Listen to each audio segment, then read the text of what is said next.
I was very high on Nebraska. That's the best way I can put it, entering the regular season.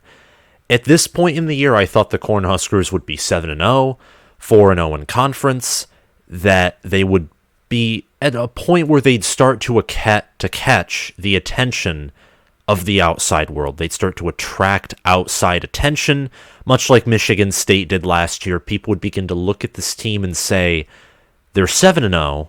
We feel like they shouldn't be 7-0, but there's a reason to that. Why would that be? And I thought that the reason for that would be a good pass rush duo between Ochaun Mathis and Garrett Nelson, a solid run game with Anthony Grant, and an O-line that was the best of the Scott Frost era, and Casey Thompson under Mark Whipple and his mentorship just swinging it around and being one of the Big Ten's better QBs. And while some of those things are true, Casey Thompson is a solid QB, Anthony Grant is a very underrated running back, I could not have been much further from the truth. The Huskers are 3-4, 2-2 in conference, and they basically have to win out if they want to play in Indy. And with Michigan on the schedule, with how bad this Nebraska defense has played, that does not look very likely. If you're a Husker fan, it all starts here. It starts against Illinois. The opportunity to win against Purdue and the opportunity to win against Oklahoma, Northwestern, which that game looks to be like Pat Fitzgerald's only win this year potentially would be against Scott Frost. Just shows how bad Frost was as a head coach, and also shows how bad of a football program this year Northwestern is. It starts today. Every Saturday, there is a new opportunity. There is new hope. Illinois here is favored by around a touchdown. It's a 3:30 game, Eastern time. This matchup is going to be one of old school style football versus the spread. And they're pretty stereotypical. They're caricatures of each other, honestly. Nebraska being a spread team that has no defense, that's the caricature of a spread team. Illinois being the caricature of Brett Bielema football. All defense, good run game, just good enough of a passing game, supported by a good O-line and average tight end and wide receiver room and QB room to just get by on the passing side of the offense. So I'm interested in this matchup. If Nebraska wants any shot to have a successful season where they, finish above 500 in the regular season, finish in the top tier of the Big Ten West, they have to win this game. For Illinois, winning this game will just secure their position for first in the Big Ten West. It'll cement them as a team that just keeps winning and winning. It'll cement them as a Big Ten contender. It'll cement their chances to get to one of their best bowl bids in easily a decade, more than a decade, close to 2 decades. Ron Zook and his squad in 2007 went to the Rose Bowl. It'd be very hard for Illinois to get to the Rose Bowl this year, but it is possible.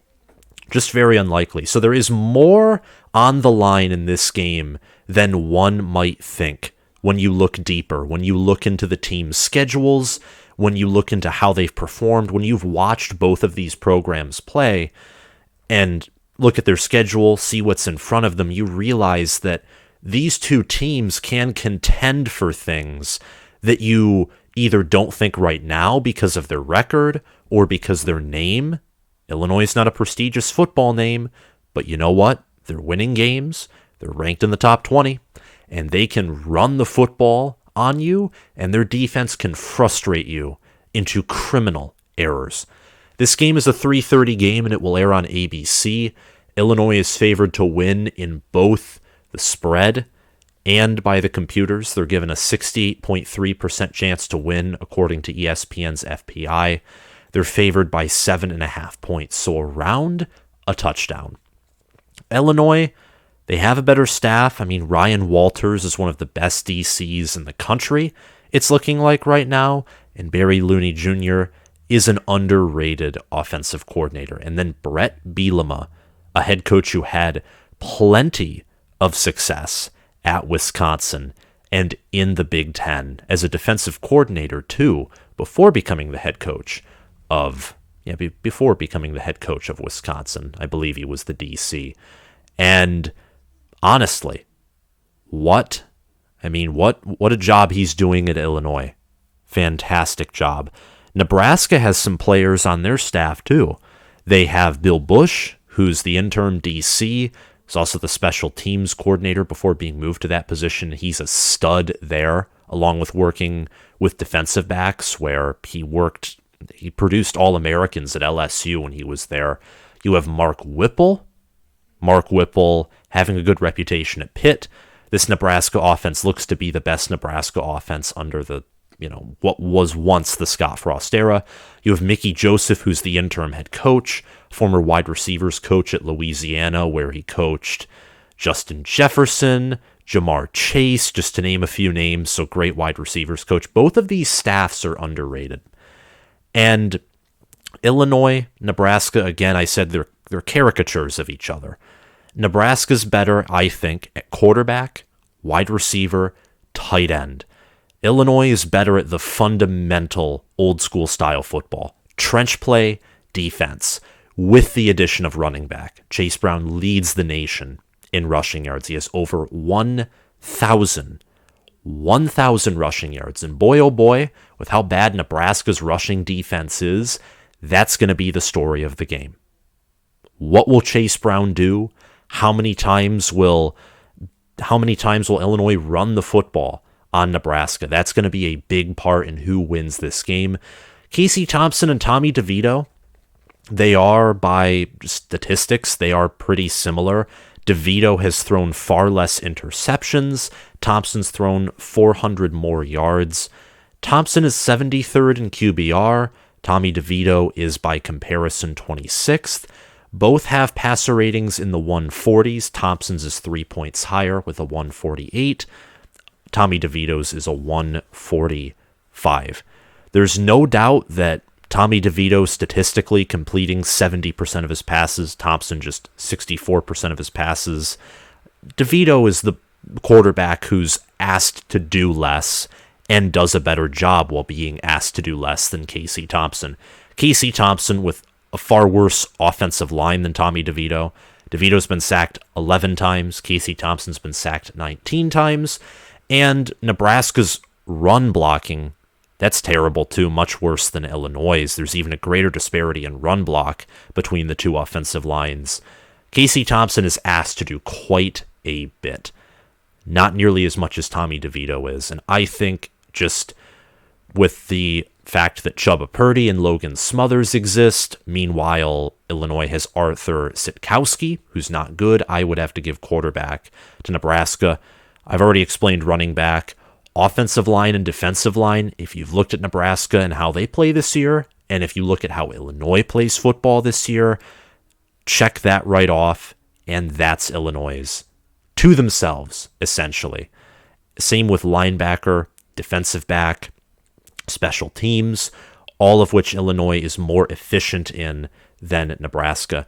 Illinois, I think, is the number one scoring defense in the nation. They only allow 8.9 points per game, 221 total yards, 143 of those are passing, only 78 of those are rushing yards. So Nebraska, they're probably going to have to pass and pass more efficiently than usual against a defense that sacked Graham Mertz 5 times and sacked Spencer Petras 5 times. Illinois' front four has been dominating they've been dominating the traditional powerhouses in trench play in Iowa, Wisconsin, and they also messed Minnesota up and dominated their run game. They really shut down Trace and Potts. Muhammad Ibrahim didn't play in that game. At wide receiver, you have Trey Palmer for Nebraska. You have Marcus Washington. Those two alone, they're just good. Nebraska has some of the better wide receivers in the Big Ten. This is compared to previous years in the Scott Frost era where wide receivers were either underutilized or you didn't have a lot of depth there. But this year, for Nebraska, Trey Palmer, almost 800 receiving yards, 5 receiving touchdowns. You have Alante Brown as well. You no longer have Isaiah Garcia Castaneda. He entered the portal, but Alante Brown, you have, Trey Palmer, Marcus Washington, Omar Manning, Oliver Martin. Illinois is Pat Bryant. They have some other names, but I'm still taking Nebraska at wide receiver. Tight end, Travis Vokalek, Chancellor Brewington for Nebraska. I'd also give the Huskers the edge there at those positions. Overall, Illinois is better at running the football and defense. Nebraska's better at passing the football. Overall, the slightly better offensive team, in my opinion, just from a raw talent and potential aspect, along with big play capability. The issue, of course, is consistency. Illinois overall has the more consistent and efficient offense. Illinois is ranked 33 in ESPN's FPI. They're the 57th most talented team. They're the 20th most efficient team in college football. Their defense is top 5. You heard that right. They're top 5 in efficiency. And their offense is 52nd in efficiency. Their defense is 4th. Their special teams is 90th. Nebraska's ranked number 71 in ESPN's FPI. They have a lot more talent than Illinois, but they're a lot less efficient with said talent. They're 96th in the country. 96th in efficiency. The 72nd most efficient offense, 110th most efficient defense. They're 43rd in special teams efficiency. They have had some some iffies at kicker, but Brian Buschini has been a solid punter, and it doesn't help Nebraska special teams either that because they don't have a good offensive line, that doesn't help when you're trying to punt the ball and it gets blocked, for example. So Illinois, you don't have the talent Nebraska does. It also doesn't help that they're playing on the road in Memorial Stadium, which is going to be sold out. Illinois, however, is more efficient, and they're overall the better football team. 6-1 versus 3-4. The players I'm looking out for are running back Chase Brown for Illinois. I think that right there is pretty self-explanatory. When you have struggled to defend the run as much as Nebraska has, when you've struggled to defend the run that badly, you just want to feed Chase Brown the ball. On 192 attempts, Chase Brown has had 1,059 rushing yards for 4 rushing touchdowns. He averages 5.5 yards per carry. To put that in perspective, 1 yard is 3 feet.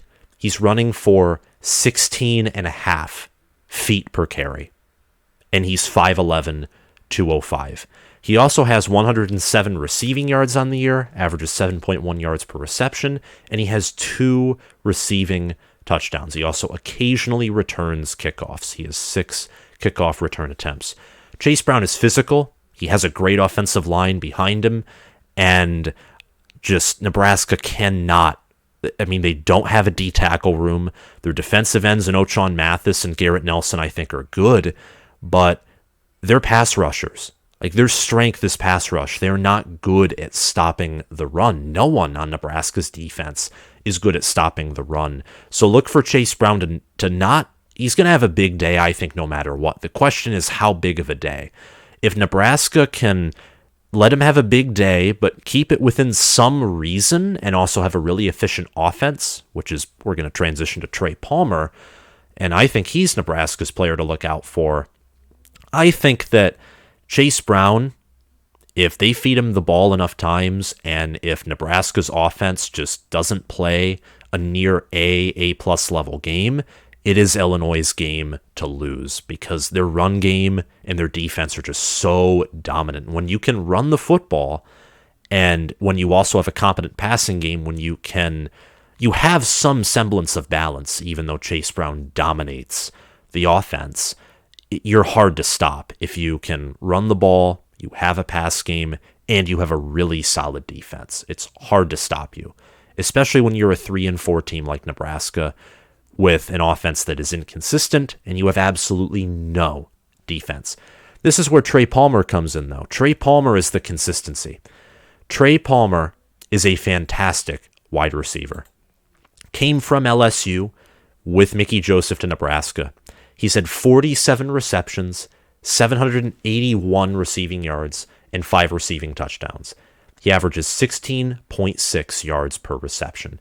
He also has 4 rushing attempts for 68 rushing yards with a long of 60. He had 1 attempt for 60 yards against Purdue, where he had a nice jet sweep outside end around run. Against Purdue, he had 7 receptions for 237 yards, 33.9 average yards per reception with a long of 72 and 2 receiving touchdowns.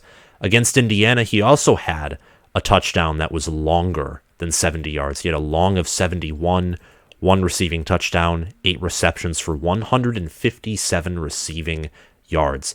He is on a 4-game streak where he has 1 or more receiving touchdowns. He has had 2 games where he has had more than 150 receiving yards. In every game he's played in, he has had 64 receiving yards or more, low being against Rutgers, second lowest being against Northwestern. So Trey Palmer's being utilized more. He's getting open more. He's peaking as a player. And facing off against, Illinois. Illinois lost to Indiana, who Nebraska beat. And Nebraska primarily, they had some success on the ground, but they had a lot of success against Indiana through the air. Casey Thompson nearly threw for 300 yards.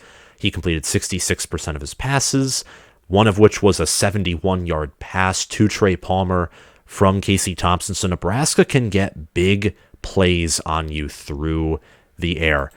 And Indiana, they beat Illinois through the air. That's exactly what they did. They had 330 passing yards against Illinois, only 32 rushing yards. So Nebraska, they're not a team. They're a team that their strengths on offense play to Illinois' weaknesses on defense, which is defending the pass, that's for sure. So look out for a big day from both of these guys. I think whoever has the bigger day will honestly help their team win. I can say that pretty confidently. Trey Palmer, if he has more total yards and more touchdowns than Chase Brown does, Nebraska probably wins this game. And I think it's more certain that if Chase Brown has more total yards than Trey Palmer, that would be an Illinois lock to win the game. It'd be an absolute lock if Chase Brown is let's say 200, 250 rushing yards, which is totally possible against this Nebraska defense. And I think that's exactly what's going to happen. Chase Brown will have around but close to 200 rushing yards or total yards and 2 touchdowns, I think. And Illinois will ground and pound all game long, and Nebraska won't be able to stop it. They'll have a drive or two where they will force the Illini to kick a field goal, which Illinois will successfully do. And Nebraska overall, I don't trust them. Don't trust their defense especially. And their offense and trench play are far too suspect. They're at home, which helps. It'll help a lot. They've had a bye week to prepare for this game. I just think Illinois is too good. They're a solid team. They're well coached. They're disciplined. They know how to make you one-dimensional. They know how to shut down your run game, which, hey, Anthony Grant, it's hard to shut him down. But he doesn't have a good offensive line. If he had a good offensive line, I don't think you could shut down Anthony Grant. I think that he's a shifty enough player with also that power element to where if you gave him a good supporting cast, you couldn't limit him. And that sounds all simple or like a duh answer, but it's really not true. He has an element of both a power back and an explosive back. And when you have both of those elements in a good supporting cast, you're a special player. You're a player who's up for, postseason awards. The issue is Anthony Grant does not have a great offensive line. He is one of the worst offensive lines in the Big Ten. One of the worst. And Illinois has a good front four. They also have a good offensive line, too. His defense will force Nebraska turnovers. The offensive line will open up massive gaps for Chase Brown to just run for big chunk after big chunk. And Illinois will also, because of their success on the ground, they'll open up the pass. Tommy DeVito will probably get some runs in too. And Illinois, I think they'll win. And I think that they will actually cover, which is going against the trend of Nebraska losing close games. But I think this Illinois team is just good. They're solid all around. They're consistent. Illinois is the definition of consistent football. Nebraska, if they want to win, Mark Whipple will have to go pass heavy. You can test the run game. I mean, maybe Anthony Grant, with his shiftiness, with his ability to find holes where there aren't any, he might be able to break off a big run. Overall, Illinois will not let him get nearly anywhere. Just, if I'm Mark Whipple and Casey Thompson, I want to step back, quick release the ball if I can, try and test some downfield shots to Trey Palmer. I want to get Marcus Washington, Travis Vokalek, Alante Brown, Oliver Martin, whoever's out on the field. I want to get them open. I just want to test Illinois' pass defense, because Indiana, Connor Bazelak had one of his best games of the season against this Illinois defense. Remember that. And this Nebraska squad beat Illinois handily. They beat them by double digits. And Casey Thompson, in my opinion, is a better quarterback. Granted, he also has better wide receivers, but he's a better quarterback than Connor Bazelak is. Nebraska's defense will not help themselves at all. They can't stop the run again. And the dream to win the West, unfortunately, and I say unfortunately for just everyone, because I want Nebraska to be back and I want them to be good, the dream to win the West will effectively die. It will die this Saturday as Nebraska falls to 3-5. Illinois will cement their chances to win the West, contend for the conference at 7-1.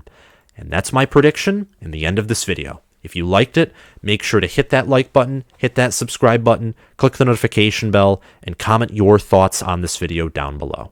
Thank you all for watching, and I'll see you guys around. Bye.